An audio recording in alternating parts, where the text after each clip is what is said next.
Hi, I'm Dr. Joan Friedman. Welcome to Twin Tuesday.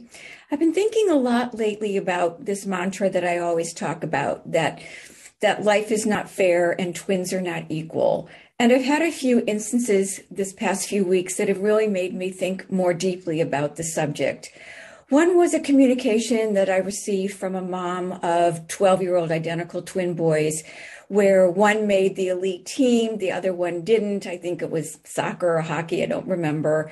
Again, this is a common thing that crops up often from people that contact me. And she was wondering whether she should actually lie and not allow the twin that made the elite team to go on that team because she was feeling bad for her other son who did not make it. I also heard a similar story about girls that were 5 years old, where one was doing beautifully with horseback riding and the other one wasn't. And, how do you tell the one who's not doing well, you know what, maybe we should try you in some sort of different activity, because they were feeling that they didn't want to hurt the one who was not excelling in the horseback riding. And then you come to a situation over time when you don't allow your children to experience failures or experience that they're not at the same level as their twin, when you're not allowing them to learn from this and to become resilient and to recognize that as they grow up, more than likely the world will not treat them fairly in so many respects. I'm dealing with a situation where these twins in their 20s, fraternal twins, have basically never really dealt with their own individual failures. They come from a family where they were sort of left on their own to parent each other.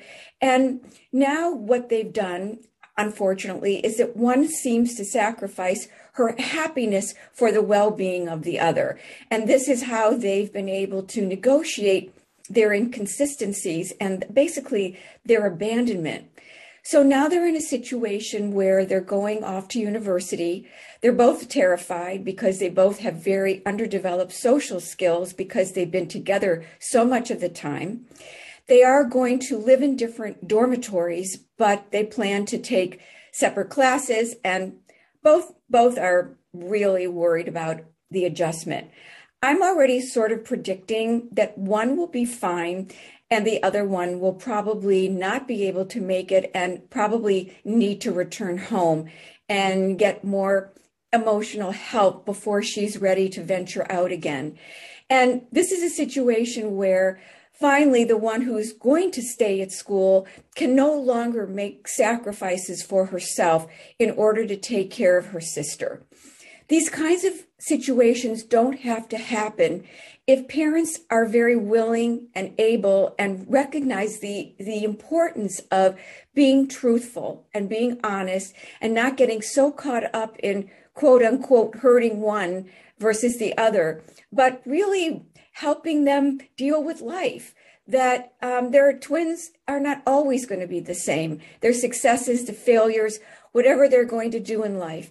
And the earlier you can prepare them by being parents who can be empathic for the one who's not well and very ecstatic for the one who's successful, and being able to go back and forth between the empathy and the support, that is really what's going to help you make your twins very, very strong and healthy, individuated children.